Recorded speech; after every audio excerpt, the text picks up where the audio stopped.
IQ level बढ़ाने के लिए सोने से पहले का आधा घंटा बहुत जरूरी होता है। आप लाइफ में किसको किसको आई लव यू बोले हैं कभी भूले हैं? नहीं। कौन कौन आपको मारा है या कुछ उल्टा सीधा बोला है नहीं भूलते। प्यार मोहब्बत आपको हो ही जाता है, ये उम्र की गलती है। आईक्यू लेवल क्या होता है? देखिए आईक्यू लेवल क्या होता है, अच्छा क्वेश्चन है। आप बस इसका जवाब दे लेने दीजिए फिर पूछे आईक्यू लेवल क्या होता है। इस ब्रेन का सबसे महत्वपूर्ण हिस्सा जो होता है सेरिब्रम होता है। सेरिब्रम ही हमारे मेमोरी को कंट्रोल करके रखता है। जिसकी मेमोरी अच्छी होती है उसे पढ़ाई लिखाई की चीजें हर चीजें याद रहती हैं।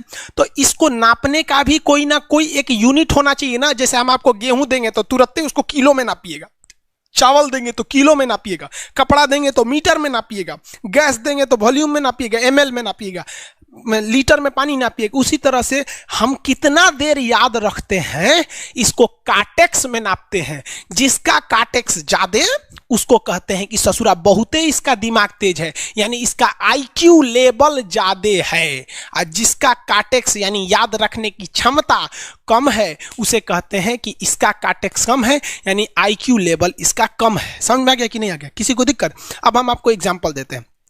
आपकी लाइफ में बहुत सारे टीचर आए होंगे। कुछ टीचर आपको नोट्स खोल के पढ़ाते हैं। कोनो किताब उताब नहीं है जी? हाँ, कोनो किताबें ना है, खाता बुक वे देना या इसी को समझा देते। देखो एक हिसाब किताब वाला किताब है।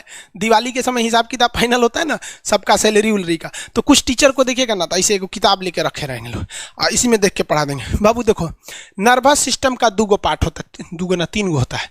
नर्वस सिस्टम का 3 पार्ट होता है। ऐसे लोगों का मतलब ये खाता बुक रख दो भाई, इसका हिसाब दिवाली में हो जाएगा। तो ये ऐसे लोगों का इस आईक्यू लेवल कम है। लेकिन कुछ लोगों को देखेंगे आप, उनको किताब उताब से मतलब नहीं होता। जैसे आप इलाहाबाद यूनिवर्सिटी कभी जाइए तो देखिए, या बड़े टीचर आईआईटी वगैरह जाएंगे, बहुत एकदम टीचर आते हैं आराम से, कोई नोट सोर्स कुछ नहीं, आया पढ़ा रहा है, चालू किया, एकदम मस्त इंजॉय करके चला गया। तो इनका आईक्यू लेवल ज़्यादा होता है। आईक्यू लेवल बढ़ाने के लिए हम आपको बताए भी थे, दिमागीन खाइए अच्छा रहता है। एक ही तरह की सोच मत सोचिए, अच्छा रहता है। समझा गया? प्यार वगैरह के चक्कर में मत रहिए, अच्छा होता है। देखिए प्यार मोहब्बत आपको हो ही जाता है, ये उम्र की गलती है। लेकिन सही क्या है कि आपके अंदर एक समझदारी रहनी चाहिए कि भाई साहब ये उम्र की गलती है तो इसे गलती भरी स्वीकार कीजिए। अपने आप को जीवन साथी बनाने की कोशिश मत करिए। बस ये एक समाज के लिए गलत है, हमारी संस्कृति के लिए नहीं है, तो आप करते हैं तो छुप के ही रहिए। एक इस लेवल के रखिए कि भाई हमारी लाइफ अलग है, तुम्हारी लाइफ अलग है, तुम टेम्पोररी आए हो, नहीं तो इसमें चल जाओगे। लेकिन अगर ये प्रेम मोहब्बत में पड़ेंगे तो हाइपोथैलेमस एक्टिव होगा, पूरा नर्वस सिस्टम को चौपट कर देगा। समझ में आ गया कि नहीं आईक्यू लेवल क्या होता है? अब आप बताएंगे आईक्यू लेवल किसका अच्छा है, आईक्यू लेवल कैसे बढ़ाएंगे? तो याद रखिए आईक्यू लेवल बढ़ाने के लिए सोने से पहले का आधा घंटा बहुत जरूरी होता है। सोने से पहले आधे घंटे दिन भर में जितना काम किए उसको सुबह से रात तक देखते रहिए। एक बार रिवाइज मारिए कि सुबह उठे थे, ये किए थे, इसके बाद पढ़े थे, क्या क्या पढ़े थे, खान सर ये पढ़ाए थे, आप कहीं मैथ पढ़े होंगे, उसको सोचिए मैथ में क्या पढ़ाया गया था, खटाखट खटाखट। आपको सोचना ही है ना, सोचने में कितना टाइम लगता है, खटाखट। तो अगर इसको रिवाइज करते रहेंगे, गिन के 42 दिन में आपका आईक्यू लेवल तेज हो जाएगा। फिर आप कहेंगे कि सर जी हमरो बिना किताब का याद हो गया। और अगर यही खत्म हो जाएगा तो क्या कहिएगा, आपका भी आईक्यू लेवल गिर जाएगा। सपना कैसे आता है? ये ब्रेन की वजह से आता है। थके नहीं रहेंगे ना, नींद अच्छी नहीं रहेगी तो सपना आने लगेगा, क्योंकि ब्रेन कभी रेस्ट नहीं करता है। टॉपिक भूल जाते हैं, मतलब आपके दिमाग में दूसरा टॉपिक चलता है। आप लाइफ में किसको किसको आई लव यू बोले हैं कभी भूले हैं? नहीं। कौन कौन आपको मारा है या कुछ उल्टा सीधा बोला है नहीं भूलते। रीजन क्या? आप कितनी बार किसी चीज को रिवाइज मारते हैं। 21 दिन के अंदर अगर आपका दिमाग कभी किसी चीज को रिवाइज मार दिया ना, तो फिर वो भूलने नहीं देगा अगले 2 महीने तक। यानी हर 21 दिन पे उसको रिवाइज मारते रहिए, मारते रहिए, मारते रहिए। और अगर हर 7 दिन पे मारेंगे ना तो वो एकदम फिक्स हो जाएगा, एकदम फिक्स हो जाएगा। हम लोग को क्या है भैया, दिन रात पढ़ाते पढ़ाते पढ़ाते पढ़ाते आदमी पगला जाता है। इसलिए अब कोई नींद में भी पूछेगा खान सर स्वायत्त तंत्रिका तत्व किसे कहेंगे, स्वायत्त में कुछ नहीं आएगा, ये आ जाएगा आपका सिंपैथेटिक और पैरासिम्पैथेटिक, बस यही आ जाएगा। क्यों इतना जल्दी जल्दी जल्दी जल्दी रिवाइज मारा आदमी? ये हमारा सब कॉन्शियस माइंड में घुस गया है। सब कॉन्शियस, देखिए कॉन्शियस माइंड उसे कहते हैं जिस पर हमारा कंट्रोल रहता है। जैसे हमसे कोई पूछेगा कि आप भी अगर पूछेंगे कि खान सर जो 1 हफ्ता क्लास नहीं लिए थे कहाँ थे, तो हम सोचने लगेंगे ये स्टूडेंट है, इससे हर बात क्या बताएगा आदमी कि किस डॉक्टर के पास थे, कहाँ गए थे। नॉर्मल बोल देंगे बाबू थोड़ा सा मेडिकल हेल्थ इशू था इसलिए चले गए। लेकिन अगर मम्मी पापा पूछेंगे तो उनसे हर चीज़ बताएंगे। तो जो चीज़ हमारे कंट्रोल में नहीं रहता है वो उसे क्या कहते हैं, सब कॉन्शियस माइंड। जैसे कोई हमारा नाम पूछेगा खटाक से बता देंगे खान सर, समझ में आ गया कि नहीं आएगा? ओरिजिनल नाम तो आपको भी नहीं बताते हम लोग यहाँ पे। तो सब कॉन्शियस माइंड में घुसा दीजिए जो चीज़। जैसे आप स्टेशन पे उतरिए या बस स्टैंड पे उतरिए, अपने घर जाने के लिए कभी रास्ता याद किए हैं? हाँ, इसके बाद दाहिने मुड़ना है, बाएं मुड़ना, आप फोन पे बतियाते भी चले जाते हैं।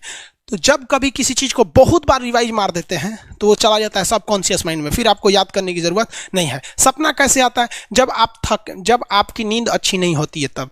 नींद प्रॉपर लिया कीजिए, नींद में कोई कमी नहीं आनी चाहिए। आप जिस दिन बहुत ज़्यादा थके रहेंगे उस दिन कोई सपना नहीं आता है। हम लोग का जब ऑफलाइन क्लास रहता था, सुबह 7 बजे से रात 9 बजे तक पढ़ाता था आदमी, जो ने करवट सोता था उधरे उठ जाता था, सपना का नाम ही नहीं आता था। समझ करें, एक चीज़ पूछ रहे हैं सर, कोमा क्या चीज़ होता है और सर दर्द क्यों करता है? जब भी आपके बॉडी में ऑक्सीजन की कमी आएगी वो चीज़ दर्द करने लगेगा। जैसे आप दौड़ेंगे तो आप सांस ज़्यादा नहीं ले पाते, ऐसे लेते हैं तो बॉडी में सांस नहीं पहुंच पाता और हाथ पैर में आपके लैक्टिक एसिड जम जाता है, जिसलिए दर्द करने लगता है। तो जब कभी भी मेहनत करने लगेंगे या फिर एक दब हो जाएगा तो ब्रेन दर्द करने लगता है। दूसरा, कोमा क्या होता है? ब्रेन हमेशा वर्किंग करते रहता है। अगर वो रेस्ट में चला गया तो उसी को कोमा कहते हैं। अब परमानेंटली रेस्ट में चला गया तो मरिए जाएंगे। बेहोशी में क्या होता है कि ब्रेन और स्पाइनल कॉर्ड का संपर्क टूट जाता है। ब्रेन और स्पाइनल कॉर्ड का संपर्क टूट जाता है तो उसी को क्या कहते हैं? बेहोश हो गया है। पानी उनी छिड़केंगे ना तो स्पाइनल कॉर्ड में उसमें संपर्क जुट जाएगा, लेकिन ब्रेन और स्पाइनल कॉर्ड काम ही नहीं कर रहे हैं तो कोमा में चले गए। कोमा को हाफ डेथ कहा जाता है, आधा मरा हुआ व्यक्ति है। जो व्यक्ति कोमा में चला जाता है ना, कोई जरूरी नहीं है कि वापस आएगा ही आएगा, लेकिन बेहोश है तो कोई दिक्कत नहीं, पानी फेंकिए मार देगा। उसको कहते हैं लोग बिहार में लोग दांत लग गया, फीट मार दिया, पानी फेंकिए सही हो जाता है। ये क्या करता है? मोटर नर्व्स, देखिए ये ऑर्डर लेके आता है, ऑर्डर देता है। ये किससे? ब्रेन से ऑर्डर देता है। किसको? बॉडी को ये ऑर्डर देता है। और सेंसरी नर्व्स क्या होते हैं सब? ये ऑर्डर को रिसीव करते हैं सर। ये क्या करते हैं सर? सेंड। ये देखिए, जैसे मान लीजिए यहाँ कोई मच्छर काट रहा है, यहाँ क्या कर रहा है? मच्छर काट रहा है। तो सोच रहा ब्रेन को कैसे पता चलेगा मच्छर काट रहा है? या पिछवा मच्छर काटता है तो बिना देख ले आप जान जाते हैं मच्छर काट रहा है। जैसे पढ़ रहे हैं अचानक से ऐसे मारते हैं, वो देखने गए थे मच्छर है, लेकिन आप जान जाते हैं, सोच रहे मच्छरवे काट रहा है। कहीं नहीं कहते हैं कि सांप काट रहा है क्या? नहीं, क्योंकि ये सेंसरी नर्व है, ये सेंस करने का काम करता है। इसको पता है कि मच्छर काटने का दर्द कैसा होता है, तो ये सेंस करेगा। जैसे मान लीजिए यहाँ मच्छर काटा ना, तुरंत मैसेज भेज देगा। किसको? ब्रेन को। यानी ये बॉडी से कहाँ मैसेज भेजता है? ब्रेन को। ब्रेन को कहता है। बॉडी से किसको भेजेगा? ब्रेन को, कि देखिए तो कौन सी चुभ रहा है। तो ब्रेनवा का जो सेरिब्रम है वो करा तो याद है कि मच्छर चुभ रहा है, तो ब्रेन को पता चलेगा सोचा मच्छर चुभ रहा है। तो ब्रेन ऑर्डर देगा किससे? मोटर नर्व से। ब्रेन किसको ऑर्डर देगा? बॉडी को। हाथ को कहेगा मार तो जैसे इधर से मच्छर काटा, सेंस करेगा सेंसरी नर्व्स, सेंस करेगा सेंसरी नर्व, तुरंत मैसेज भेजेगा ब्रेन को। अब ब्रेन कहेगा, ऑर्डर देगा हाथ को मार तो, देखेंगे तो मर जाएगा। यहाँ मारेंगे क्योंकि दूध तरीके मच्छरवा का यहाँ फोटोकॉपी हो गया, मच्छरवा कहाँ गया? तो आदमी खोजता है कहाँ गया, अब फिर मार देता है, ससुरा काट रहा था हमको यहाँ पर। समझ में आ गया? यही दोनों मेन होते हैं, ये मेन होते हैं सब। समझ में आ गया? जैसे सीधी सी बात, मान लीजिए आपको कोई पीछे से ऐसे मार दिया, तुरंत सेंस ऑर्गन कहेगा, सेंस करेगा, सेंसरी क्या करेगा? सेंस करेगा, कहेगा कौन मारा है, तो ब्रेन पीछे देखेगा, कहेगा अरे यार तुम है, इधर आ। समझ आ गया? और वही पता चला कोनो जान पहचान का नहीं है, तुरंत ब्रेन ऑर्डर देगा किससे? मोटर नर्व से।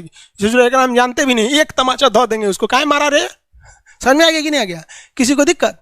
तो बॉडी से ब्रेन में सेंस कराता है सेंस ऑर्गन, और ऑर्डर देता है मोटर नर्व्स। फालिज मारना सुने? किसी को फालिज मार दिया, सोच रहा वहाँ का सेंसरी नर्व से खत्म हो जाता है, सेंस से नहीं रह जाता है, तो एंगल लेके घूमता है ऐसे। कौन चीज हो गई? लो बाबा के फालिज मार दे लो, मतलब वहाँ का सेंसरी नर्व्स काम करना छोड़ दिया है, सेंसरी नर्व्स काम करना छोड़ दिया। बुढ़ौती में ही बहुत होता है। अब बताइए, यहाँ पर कहीं मान लीजिए नाखून है, आप नेल कटर से काट रहे हैं, कहीं ज्यादा बकोट लिया हचाक से, तो यहाँ का सेंसरी नर्व कहेगा रे बकलोलवा ज्यादा काट दिया यहाँ पे, तो ये ऑर्डर देगा नेल कटर हटा हटा हटा। कभी देखे हैं कैसे छुरा घोंप रहे हैं और घोंपते जा रहे हैं? नहीं, जैसे घोंपेंगे तो सेंसरी सेंस करने के लिए भेज देगा कि देख बकलोलवा अपने को घोंप रहा है, तो ऑर्डर देगा ना, अपने को नहीं ना घोंपा जाता है, दूसरे को घोंप दो। समझ में आ गया? किसी को दिक्कत? ये क्या करता है? Brain to body, motor nerves, brain to body motor nerve. Sense करेगा सेंसरी, किसको भेजेगा? ब्रेन को। समझ में आ गया कि नहीं? ऐसे सुना मिक्स नर्व्स हुआ, दोनों काम करता है।